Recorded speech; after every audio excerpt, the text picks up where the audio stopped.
अस्सलाम वालेकुम dear students.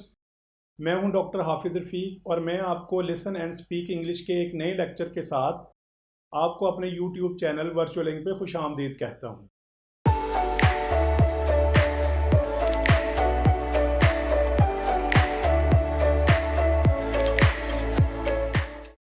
Welcome back dear students. तो आइए आज का लेक्चर शुरू करते हैं। लिसन एंड स्पीक इंग्लिश यानी उर्दू सुने और अंग्रेजी बोले सीरीज का लेक्चर नंबर 17 यानी सबक नंबर 17 हम स्टार्ट कर रहे हैं। और सबसे पहले हम पढ़ेंगे 4 letter words name of things. तो पिक्चर देखते हैं। ये पिक्चर हमें दरख्त की नजर आ रही है और ये दरख्त का सबसे नीचे वाला हिस्सा है जो कि जमीन में जाता है। इसको हम दरख्त की जड़ कहते हैं और ज्यादा हो तो जड़ें कहते हैं। तो जड़ को हम इंग्लिश में क्या कहते हैं? Root. ROOT, root. Root, root. Next picture देखते हैं।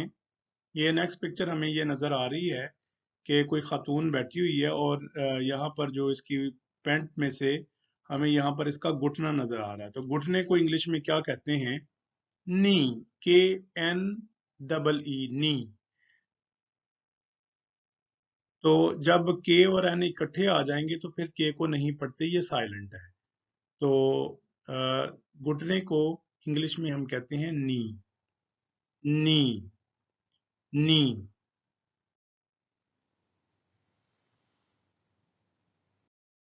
नेक्स्ट पिक्चर देखते हैं। ये नेक्स्ट पिक्चर जो है वो एक भैंसे की है और भैंसे को इंग्लिश में क्या कहते हैं? बुल। BULL, bull. और ऑक्स का मतलब होता है बैल, वो हम पढ़ आए हैं। तो भैंसे को इंग्लिश में कहते हैं बुल। Bull, bull. तो ये यहाँ पर बारिश का पानी किसी जगह पे इकट्ठा हुआ और गंदा पानी है। और अगर गंदा पानी किसी जगह पे इकट्ठा हो जाए तो हम उसको कहते हैं पॉन्ड। POND, pond. तो साफ पानी का पॉन्ड भी हो सकता है जो हम घरों में बना लेते हैं। लेकिन यहाँ पर ये जब वो गंदे पानी का एक जोहड़ है तो हम इसको इंग्लिश में क्या कहते हैं? पॉन्ड। या ब्रिटिश को कहेंगे pond. Pond, pond. Next picture देखते हैं। तो यहाँ पर आप देख रहे हैं कि ये कप है और साथ ये बिस्किट वगैरह रखे हुए हैं मेहमानों को पेश करने के लिए। तो ये जो तश्तरी है इसको इंग्लिश में क्या कहते हैं? इसको कहते हैं tray. TRAY, tray. Tray, tray. तो नेक्स्ट हम क्या पढ़ते हैं? 4 लेटर वर्ड्स लर्न टुडे, के वो अल्फाज जो आज हमने सीखे हैं और वो 4 हरूफ पे मुश्तमिल थे। तो उसको पिक्चर के बगैर जरा देखते हैं। सिंगुलर भी और प्लोरल भी दोनों उसके पढ़ते हैं। Root, roots. Knee, knees. Bull, bulls. Pond, ponds या पॉन्ड, पॉन्ड्स। Tray, trays. तो इनकी तादाद 10 है। तो 10 वर्ड्स हमने आज सीखे हैं। तो नेक्स्ट हम डिस्कस करते हैं मैजिक वर्ड्स। मैजिक जादू को कहते हैं। वर्ड्स का मतलब है अल्फाज, यानी ऐसे अल्फाज जिनमें जादू हो। ये नहीं कि हम इनको बोलेंगे तो जादू होगा, लेकिन इनको ब्रिटिश जो है वो मैजिक वर्ड्स इस वजह से कहते हैं कि इसके जरिए से हमारे काम बड़े आसानी से निकल आते हैं और लोग जो है वो अच्छा महसूस करते हैं इन अल्फाज को सुन के। तो वो कौन कौन से हैं जरा देखें। पहला है थैंक यू। थैंक यू का मतलब है आपका शुक्रिया, कि अगर कोई आपका कोई काम कर दे तो अगर आप उसको ये अल्फाज कहें तो वो खुश हो जाएगा। तो इसकी तासीर ऐसे है जैसे उसके ऊपर आपने जादू कर दिया, इस वजह से इसको हम मैजिक वर्ड कहते हैं। तो थैंक यू जो है वो मैजिक वर्ड है। और नेक्स्ट है सॉरी, कि अगर आपसे कोई गलती हो जाए तो दूसरे आदमी को जिसका नुकसान हुआ है उसको गुस्सा आ रहा है, तो अगर आप उसको सॉरी कह देंगे तो उसका गुस्सा कुछ ठंडा हो जाएगा। तो ब्रिटिश थैंक यू और सॉरी को मैजिक वर्ड्स कहते हैं, यानी इसकी वजह से आप लोगों के दिल जीत सकते हैं। तो किसी का दिल जीतना ये बहुत बड़ी बात है। कुछ और दो भी वर्ड्स हैं जो कि इसी कैटेगरी में आते हैं और वो ये है प्लीज। कि आप किसी को कोई काम कहते हैं तो उससे पहले अगर आप प्लीज बोल देंगे तो वो हो सकता है खुश होकर आपका काम कर दे। तो ये आपने जब वो यूज करना है कि किसी को भी काम कहना हो तो उससे पहले प्लीज का वर्ड आप यूज कर लें, प्लीज। नेक्स्ट जो है वो ये है कि एक्सक्यूज मी। एक्सक्यूज मी का मतलब है कि मुझे माफ कर दें, सॉरी का मतलब भी है माफ कर दें। सॉरी उस वक्त कहते हैं कि जब कोई गलती हो, लेकिन एक्सक्यूज मी जो है वो उससे थोड़ा सा हल्का है। हल्का से क्या मुराद है कि अगर आपने किसी जगह से गुजरना है और कोई आदमी खड़ा है और आपके गुजरने की वजह से वो गिर सकता है, तो आप उसको मुतवज्जो करने के लिए कह सकते हैं एक्सक्यूज मी। तो यानी एक किस्म की हल्की सी माफी है कि ताकि वो मुतवज्जो हो जाए। तो ये किसी को मुखातब करने के लिए भी हम एक्सक्यूज मी कह सकते हैं, किसी को मुतवज्जो करने के लिए, किसी को अलर्ट करने के लिए हम एक्सक्यूज मी कह सकते हैं। तो ये चार जो वर्ड्स हैं इनका आप अपनी डेली लाइफ में इस्तेमाल अगर बढ़ा दें तो आप से लोग खुश भी हो जाएंगे और आपके काम भी आसानी से होना शुरू हो जाएंगे। लेकिन किसी को सॉरी बोलना बहुत मुश्किल काम है। लोग इसको अना का मसला बनाते हैं और सॉरी नहीं मुंह से बोलते।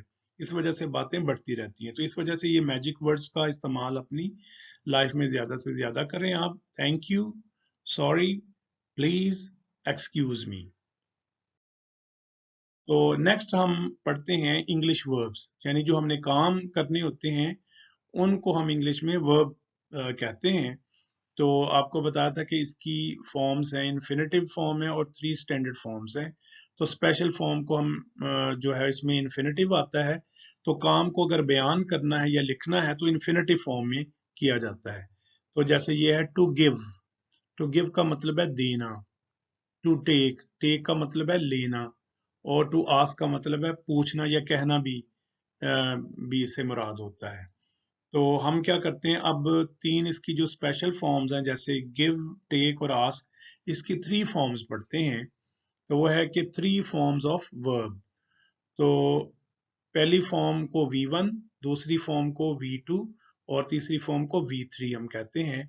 तो गिव की तीनों फॉर्म्स लिखते हैं, गिव, गेव, गिवन। तो गिव का मतलब है दो, और टू गिव का मतलब है देना। और जरा यहाँ पे देखें, टेक का मतलब है लो। टू टेक का मतलब है लेना। और टेक की दूसरी फॉर्म क्या है, टुक। और तीसरी क्या है, टेकन। टुक, टेक, टेकन। और आस्क का मतलब है पूछो, और टू आस्क का मतलब है कि पूछना।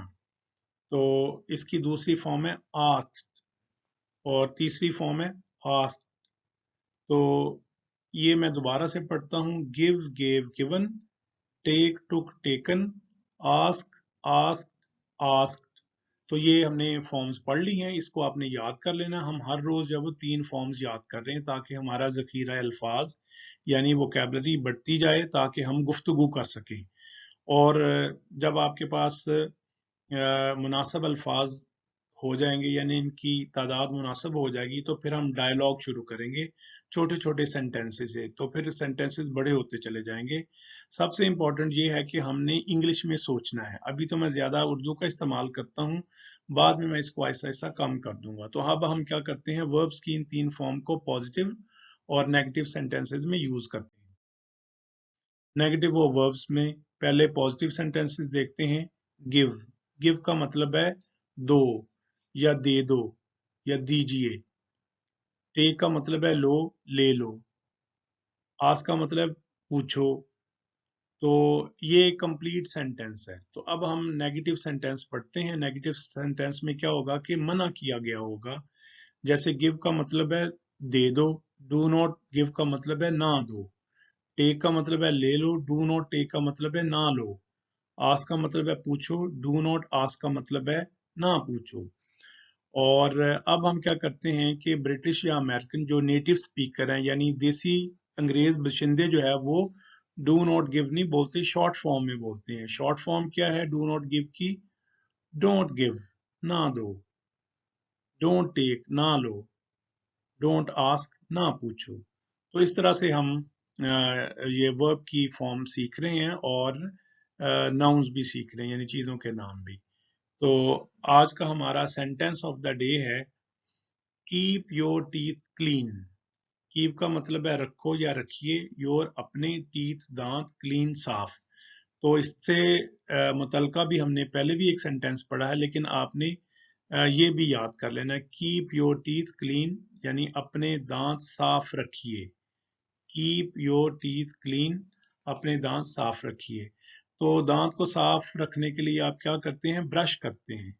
लेकिन जो ब्रश आप करते हैं वो सिर्फ दांत के ऊपर और पिछले हिस्से को साफ करते हैं, लेकिन दांतों के दरमियान जो जगह होती है वो साफ नहीं होती। उनको साफ करना बहुत जरूरी है। उसके लिए क्या करें आप, उसके लिए डेंटल फ्लॉस यूज करें। एक धागा होता है जो मेडिकल स्टोर से मिल जाता है, उसके जरिए से आप जो खाने की और गोश्त की बिट्स होती हैं, छोटे छोटे टुकड़े फंसे होते हैं, उनको बाहर निकालना। वो ब्रश नहीं निकाल सकता, उसके लिए आप डेंटल फ्लॉस यूज करें।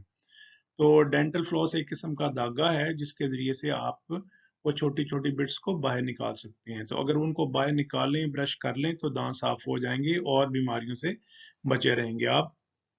तो ये सेंटेंस याद कर लीजिए, कीप योर टीथ क्लीन।